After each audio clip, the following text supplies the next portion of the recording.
In this episode, we're going to take up a controversy that was seemingly dealt with in the Formula of Concord, the Majoristic Controversy and the topic of good works.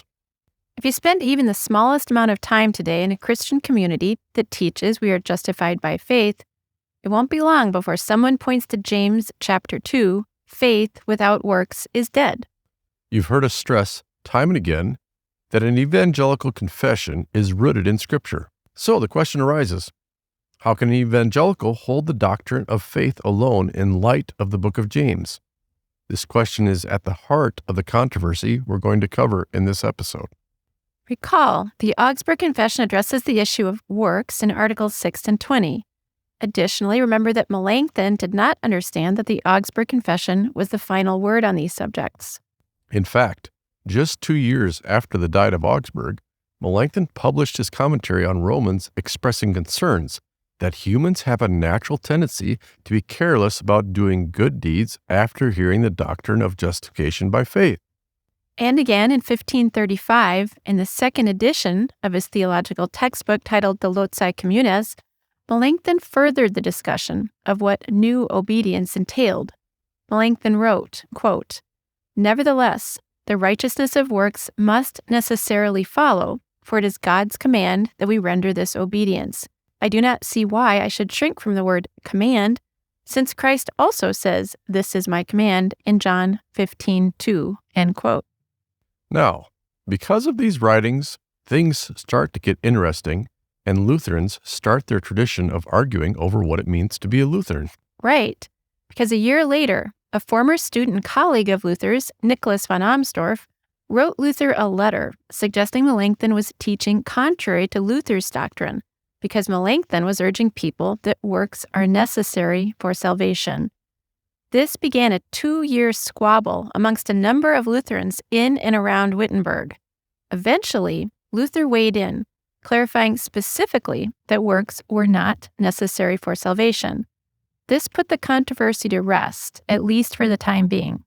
It's helpful now to recall the historical context leading up to the Formula of Concord and how disputes amongst Lutherans broke out following Luther's death. And of course, many of those disputes arose out of the Leipzig Interim Proposal, the document Melanchthon and others drafted as an attempted compromise agreement at Duke Moritz's request in 1548. Even though that proposal was never officially accepted, that doesn't mean it didn't influence Lutherans at the time. In fact, the issue concerning the necessity of good works in the life of the Christian came out of the Leipzig Interim Proposal. You may remember that we talked about the group of theologians and pastors who opposed Melanchthon's position in the Leipzig Interim as being part of a group generally identified as Gnesio Lutherans. Melanchthon did have his supporters, however, and they were identified as Philippists, named after Philip Melanchthon. Be aware, though, that while we will refer to these groups as if there were consistent members, and as if all the members of each group agreed with one another on every theological controversy, that is not the case. For simplicity, however, we'll go ahead and talk about these two groups as the Gnesios and the Philippists. So you're going to relax on definitions? Nope. Trust me, I'll keep those definitions tight. The Leipzig proposal stated, quote, that these virtues, faith, charity, hope, and others, must be in us and are necessary for salvation, end quote. Georg Major, a Philippist who contributed to the Leipzig proposal, promoted this idea. In fact, Major went so far as to support the phrase, quote, good works are necessary for salvation, end quote. That's all that was needed to provoke Nikolaus von Amsdorf. Considered to be in the camp of the Gnesio Lutherans, von Amsdorf had sat on this issue for over a decade. Now he went on the attack, criticizing this teaching with as much strength and force as he could muster. It's important to step back for a moment and look at the broader picture leading into this controversy. The disputes are not simply a couple of theologians sharpening their theological skills. The historical characters we're studying were real people, and these arguments were personal. That means the backgrounds, personalities, and experiences that contributed to these theological controversies should not be overlooked. Right. In fact, Georg Major and Nikolaus von Amsdorf are a great case study. Having been colleagues in Magdeburg 2 decades earlier, this very phrase, good works are necessary for salvation, had been used against both men by the Roman Catholics in an attempt to have them both declared heretics and burned at the stake. So again, these issues were not merely abstract arguments. At that time, people's lives were on the line over these issues. Major and von Amsdorf survived that threat together, and they considered themselves to be friends and allies. So, when that same phrase showed up in the Leipzig proposal and Major wrote a public defense on that phrase, von Amsdorf felt betrayed by his friend and colleague, in addition to his concern purely over the theological issue at hand. It appeared to von Amsdorf that Major was a flip-flopper, betraying the evangelical cause by agreeing with the Roman Catholic phrase that had almost gotten both of them killed 20 years earlier. So, what was at the root of this issue? By now, it should come as no surprise that the definition of the words played a role. Really? Really. The word necessary was at the root of this controversy. In other words, what does it mean to say good works are necessary for salvation? Major tried to clarify his position in 1552 by saying, quote, "This I confess, that I have always taught, still teach, and will continue to teach all my life, that good works are necessary for salvation. Just as no one will be saved through evil works, so no one will be saved without good works," end quote. As you may guess, these words did not go over well with many, if not most, of the evangelicals, especially von Amsdorf. In fact, von Amsdorf declared Major to be a, quote, Pelagian apostate Christian and twice papist, unquote. Definitely fighting words. As we mentioned, this may well have been a case of different definitions. Von Amsdorf was extremely concerned that people would understand Major's language to mean we're justified by the external performance of works. Major appears to have been trying to say something along the lines of, good works are the new obedience of faith, thus flowing out of faith, not that the works themselves justify us. Regardless of his intent, though, Major spent the rest of his career trying to undo the damage his 1552 response had done. He tried repeatedly to refute the idea that we are saved by or earn our salvation through our works. At one point, he even went so far as to deny that he had even written it. This issue haunted him, though, until the day he died.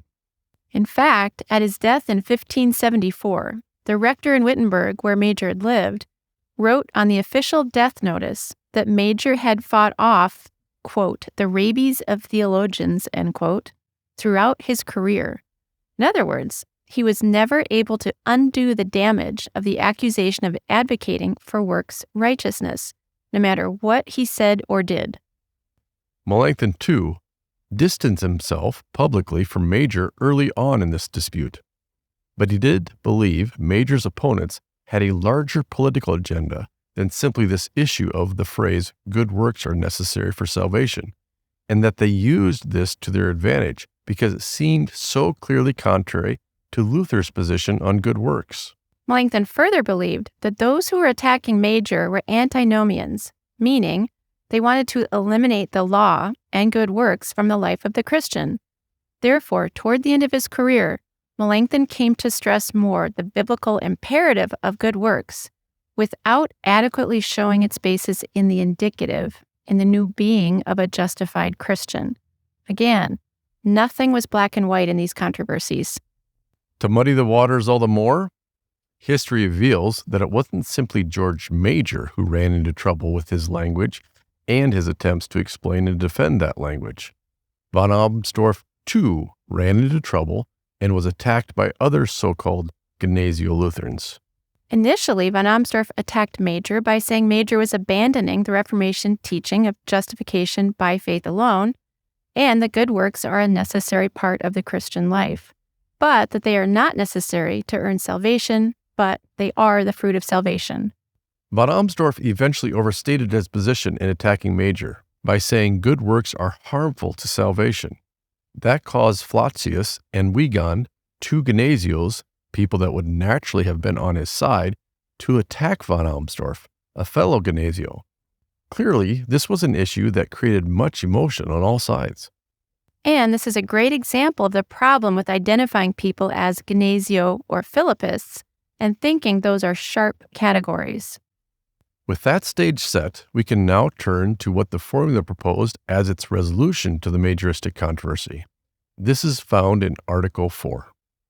After briefly summarizing the controversy, the formula made fairly short work of setting forth the evangelical understanding of good works and their relation to faith. The epitome sets forth first the affirmative theses and then the negative theses. In other words, each article is written so that the confessor's position is stated affirmatively and then as a rejection of positions that are counter to their position. As for the affirmative theses, they're pretty straightforward. They make it clear that they confess and teach that good works follow from faith just as fruit comes from a tree, an image coming from the Gospel of Matthew that Luther used frequently. They go on to say that good works must be completely excluded from any question of salvation, as well as the article on justification. Again, a clear statement that should leave no question about works righteousness as their confession. And the affirmative theses address the word necessity, the root of this controversy, by clarifying that the words, quote, necessary, should, and must are used not in the sense of compulsion when they're applied to the reborn, in other words, a person in faith. Rather, we can speak of necessity in a reborn person, a person with a free and liberated spirit, as those things that are done not out of a fear of punishment or coercion, but out of the love of righteousness, end quote. In other words, good works are a testimony of God's Spirit working through faith, dwelling in us. The negative theses are quite brief and make it clear that the drafters reject any idea that good works contribute to or help us earn salvation. In other words, they make it clear in the very first negative thesis that they reject Georg Major's language of necessity and good works. They also reject the idea that good works are harmful to salvation, the phrase that von Amsdorf used that caused his fellow Gnesios to attack him. They then go on to make it clear, though, that they are not antinomians, as Melanchthon had intimated in responding to this controversy. Rather, they're recognizing that it's still helpful to teach people the ways of Christian discipline and good works, but to make it clear that those things do not impact our justification. As we said at the beginning of this episode, of all the controversies supposedly resolved by the formula, this one rears its head nearly every day in regular Christian conversation. You can hear it in the questions such as, "How then shall we live?" or in the title of a book such as The Purpose-Driven Life. In fact, for nearly 500 years, people have struggled with Luther's teaching on good works, namely that a good tree bears good fruit. They want something they can point to and something they can assess. And so, as long as Lutherans live, so too will this controversy. Good work. Is that necessary?